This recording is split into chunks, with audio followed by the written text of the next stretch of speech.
We often think of history as this finished book, right? Like all the stories are set in stone. But what if that's totally wrong? What if it's more like an active investigation, constantly being updated? Because every year, new discoveries don't just add a few footnotes. Sometimes they rip out entire chapters we were sure were true. Think back to history class for a second. Remember all those facts you had to memorize? The ones that felt so, well, factual, so solid? But what happens when brand new tech and some killer evidence shows up and just flips everything we thought we knew completely on its head? Well, that's exactly what we're talking about today. In just the last year, some of the stories we've told for generations have just crumbled under the weight of new science. So let's get into it. We're going to dive into 10 huge myths that have just been officially busted.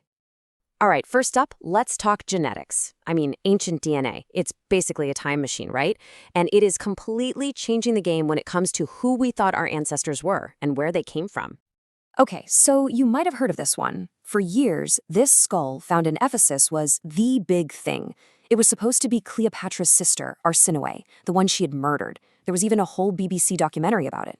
The claim was it showed African ancestry, which, you can imagine, kicked off a massive debate about Cleopatra's own heritage. But then, scientists took another look in 2025 with all the latest tools. And, oops, the entire story just fell apart. Turns out it wasn't a princess at all. It was a young boy, maybe 11 to 14 years old, and his DNA pointed straight to Italy. And you know what? The Austrian Academy of Sciences didn't mince words. They basically said, Cleopatra's sister is still missing. Case closed. This skull has absolutely nothing to do with her family. It's just a perfect, and I mean perfect example of how a cool new scientific method can come in and just completely shut down an old, tired story. All right, let's shift continents. Who were the first Americans? For a long time, there's been this really dramatic theory. It's called the Solutrean hypothesis. The idea is that Ice Age hunters from Europe actually crossed the Atlantic in little skin boats, like 20,000 years ago. It's a wild story, and it's hung around for decades, especially in certain corners of the internet. But a couple of huge new genetic studies just dropped the mic on this one. So what was the big reveal? Well, it all comes down to one number: 0. That's right, 0%. Scientists went through thousands of genomes, looking at some of the oldest, most isolated indigenous lineages, and they found absolutely no trace of any Ice Age European DNA in those founding populations. None. The data is it's a slam dunk. The first Americans came from Asia. End of story. The Solutrean hypothesis is officially dead in the water. And it's not just about the Americas. This new DNA tech is also blowing up myths about, of all places, early medieval England. We tend to picture it as this, really isolated, homogeneous Anglo-Saxon place, but a study that just came out in Antiquity looked at DNA from some 7th century cemeteries and found something that made everyone do a double take: people with significant West African ancestry. So genetics is showing us a more connected past. But at the same time, other fields are showing us that we've kind of underestimated ancient people. We've misunderstood just how complex, and sometimes how brilliantly simple, their societies really were. Okay, the Maya collapse. We've all seen the movies, right? It's always this super dramatic moment around the year 900 AD where the entire Maya civilization just, poof, vanishes. The great cities are swallowed by the jungle. The whole thing just goes dark. It's an incredible story, and it's also a total myth. The reality is way more complicated, and honestly, way more interesting. A whole wave of new studies, looking at everything from climate records to good old-fashioned radiocarbon dating, paints a totally different picture. There was no single collapse. It was this slow, staggered process that happened over hundreds of years. You can see it here. As one city was declining, another one, maybe 100 miles away, was actually hitting its peak. This wasn't a sudden apocalypse. It was a long, complex period of change and adaptation. And speaking of complex societies, let's talk about Poverty Point in Louisiana. I mean, look at this place. These giant earthworks were built 3,500 years ago. For the longest time, the assumption was, well, you need a king, you need a rigid hierarchy to build something this big. But new research is suggesting something way cooler. It might have been built by mobile hunter-gatherer groups, people who came together seasonally to trade, to perform rituals, and to build this monumental site, all without a king telling them what to do. That's incredible. Ah, the pyramids. How did they move those giant stones?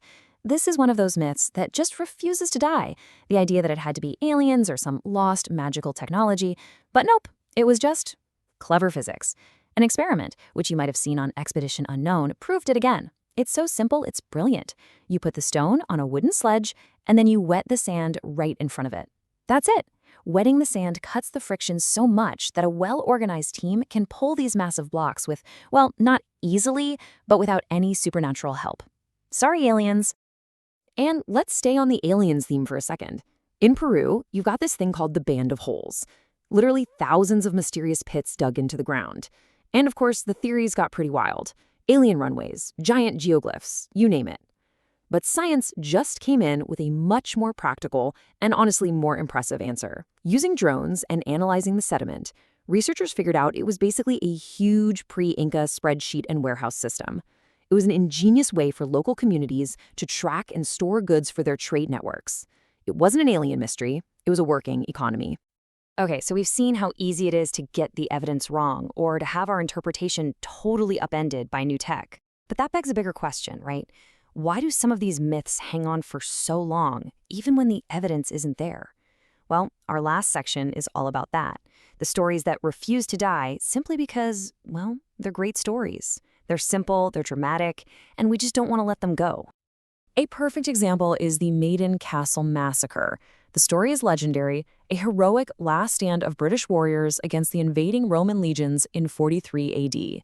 It's a tale that was basically invented back in the 1930s by a famous archaeologist, Mortimer Wheeler.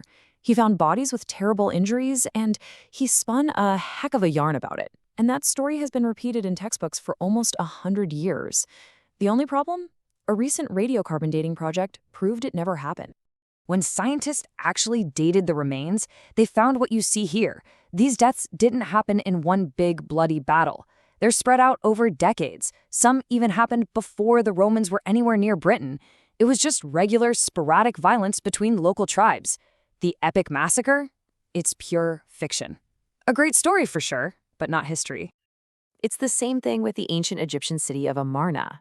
The story goes that this whole capital city built by the famous pharaoh Akhenaten was abandoned because of a terrible plague.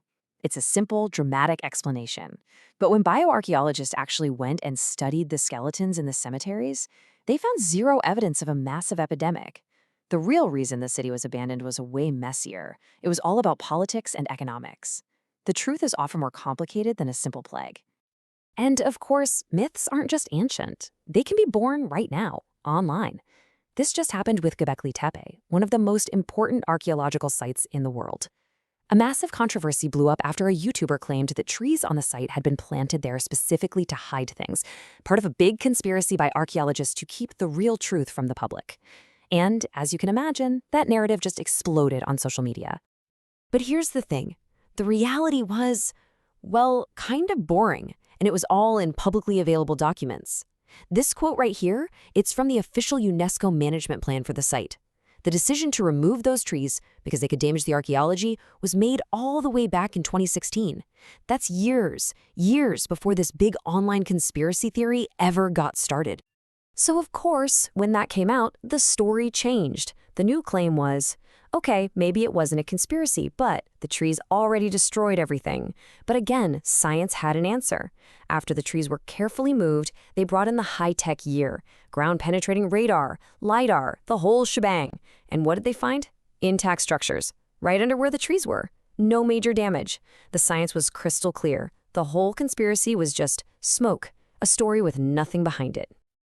And really, that's what this is all about, isn't it? The point of archaeology, the point of science, isn't to go out and prove that our favorite stories are true. It's the opposite.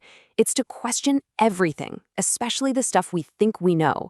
It's about being ready to throw out the old script and write a new one when the evidence points that way. And honestly, the real story is almost always way more complex and way more fascinating than the myth ever was. So it kind of leaves you with a big question to chew on, doesn't it?